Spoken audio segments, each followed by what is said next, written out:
What is going on, y'all? Faiz Sports Hall back at it with another video talking, of course, some NBA. And here to talk about the recent list that Bleacher Report put out of their top 100 players for the 2020 NBA season. So I'm going to be analyzing that list, folks. I'm going to do the top 50, but I'm going to analyze that list and point out some very, very major issues I have with that list. Some players ranked way too low, if you can't already tell. By the title. With that being said, if you're new to the channel, make sure to go ahead and subscribe if you have not done so. I do post daily content on the channel, and make sure to follow me on my social media accounts, links down below as always. So with that being said, let's get started. Okay, so here is Bleacher Report's list of the top 100 players, but I only did top 50 of the 2020 NBA seasons because I already had enough problems with the top 50. I don't even want to talk about the top 100, okay? So we'll forget about the other 50, and we'll just focus on the top 50, okay? And keep in mind, this is for the 2020 season only. So I got it, right? We're only talking about how players played this season, this past season. So let's take a look at this list, and boy, I don't even know where to start because there are so many issues I have with this list. Now, again, I will just give credit here to some of them, but if we're talking about Giannis and LeBron, I believe LeBron's the better player, but Giannis had the better year. So, okay, I got you. 2020, cool. You can put Giannis number one because he's going to win the MVP, right? So, got it. But we keep going down the list. Kawhi, Harden, okay. Luka, okay, maybe a little too high. Jokic, maybe a little too high. Dame, AD is a little too low. Okay, not major issues here. Jimmy Butler, okay. What's going on here? Number 10, Chris Middleton. What is Chris Middleton doing in any sort of top 10 list unless it's 3-point percentage or the top 10 best secondary players in the NBA? Chris Middleton should not be on this list as a top 10 player. Are you kidding me? Top 10 player in the NBA? Over the guys behind him, you got Joel Embiid, guys like Paul George, guys like Pascal. Bleacher Report, you're tripping. That is flagrant. So that's number one. Flagrant right here. Chris Middleton has no business being top 10 on this list. We scroll down again. Tatum, I think he's a little too high. I'd put Embiid above him, certainly. Maybe in CP3, but okay. We're going Cat, Simmons, PG. PG's too low. I'd put PG somewhere near the top 10 probably, if not over here. Pascal Siakam had a monster year. I might even move him up a little higher. Rudy Gobert, Kyrie Irving, okay. Kyle Lowry, I'd put Beal above him.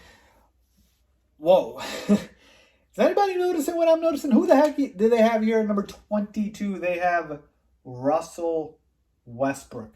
Yes, the Russell Westbrook. The MVP Russell Westbrook. The average, the triple-double 3 years in a row Russell Westbrook. And I got it. It's for the 2020 season. But, folks, Russell Westbrook still put up numbers this year. Just because he went on the Rockets doesn't mean he's chopped liver. Russell Westbrook should never be outside of the top 22, outside of the top 20. If you want to say maybe top 15, but he's in my top 10. He's a top 10 player still. I mean, if you want to go top 15, okay, but 22 really? Okay, no. Major issues here. Is no business being at number 22. Again, another flagrant issue here. Then we got Trae Young, Kemba Walker, okay, fine. Drew Holiday.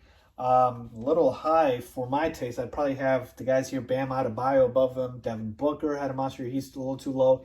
Ingram and Zion. Boy, Zion's really high for playing, a few games. So I'm very much uneasy with that. But they did get one thing right. Brandon Ingram did have a better year than Zion. Jalen Brown, SGA, Donovan Mitchell, CJ McCollum, okay. John Morant, okay. Sabonis, a little too low for my taste, honestly.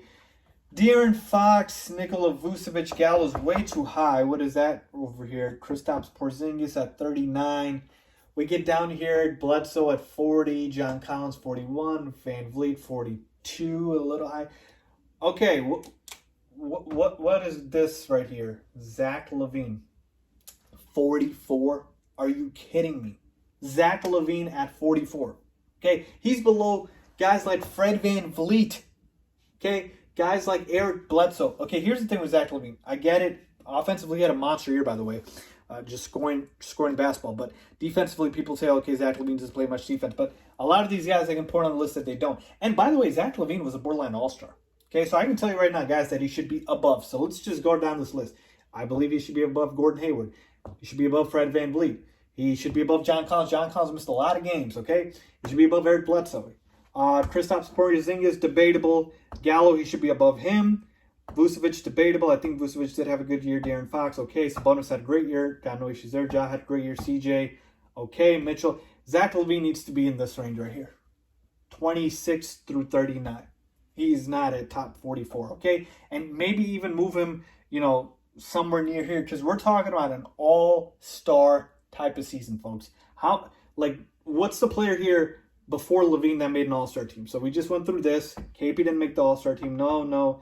Vucevic, I can't actually remember. Sabonis did, for sure. I know that. But do you see the difference here?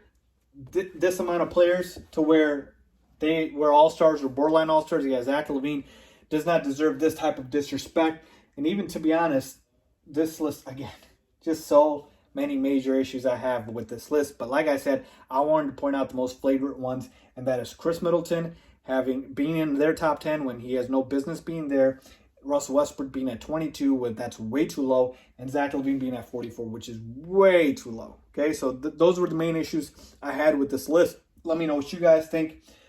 Any main issues you guys had with Bleacher Report's top 50 players of the 2020 NBA season.